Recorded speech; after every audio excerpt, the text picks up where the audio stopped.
Hi, this is Brian. Welcome back to another Heroic Plus One. A couple plus ones ago, I promised to tell you more about how I read a book. Here's the very short answer. I read like it's my job to find big ideas that can help me activate my soul force so I can help you activate your soul force. For one simple reason, it is my job. Now, let's go to one of my favorite books for a passage that best captures how I read. In The Creative Habit, Twyla Tharp tells us, and I quote, "When I'm reading archeologically, I'm not reading for pleasure. I read the way I scratch for an idea, digging down deep so I can get something out of it and use it in my work. I read transactionally. How can I use this? It's not enough for me to read a book. I have to own it. I scribble in the margins, I circle sentences I like and connect them with arrows to other useful sentences.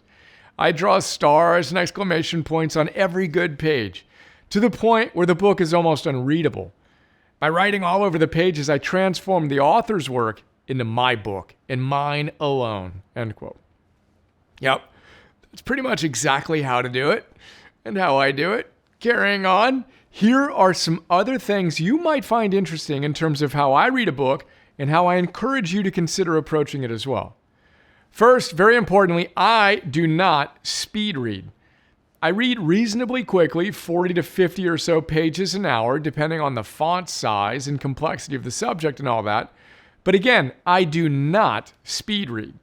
Nor do I try to see how fast I can get through the book per se. I treat reading a book like it's my job to mine its steps for the big ideas that can change your life, as I strive to give you more wisdom in less time via the Philosopher's Notes and these plus ones because, again, it is my job. I also, even more importantly and less obviously, read a book like I'm lucky enough to sit down and have a great conversation with a brilliant thinker who spent years, if not decades, reflecting on the subject of their book and then spent another big chunk of time distilling that wisdom into a book they could share with us. Why in the world would I rush through that? Nope, I sit up straight, pen in hand as I get to work, searching for the ideas that could change our lives. I'll also say that many years ago, I was interviewing Tony Schwartz about his great book, The Power of Full Engagement.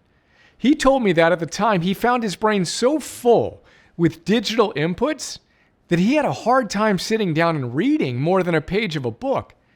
And it was at that moment that he knew he needed to significantly reduce his consumption of digital inputs, which is a really important point. If you want to be able to focus your mind on a book or anything that is important for longer than 20 seconds, you need to, in my opinion, start by conquering your digital addiction and practicing your digital minimalism. 2 101s you can check out. A good night of sleep and a meditation practice helps as well, and that's a little more on how I read a book, and that's today's plus one. Let's bring Twyla Tharp back so she can send us on our way. She tells us, I quote again, "If I stopped reading, I'd stop thinking. It's that simple." Yep. Books, they do a hero good. Here's to soaking our minds in the wisdom of great thinkers, and here's to taking that wisdom and going from theory to practice to mastery together today.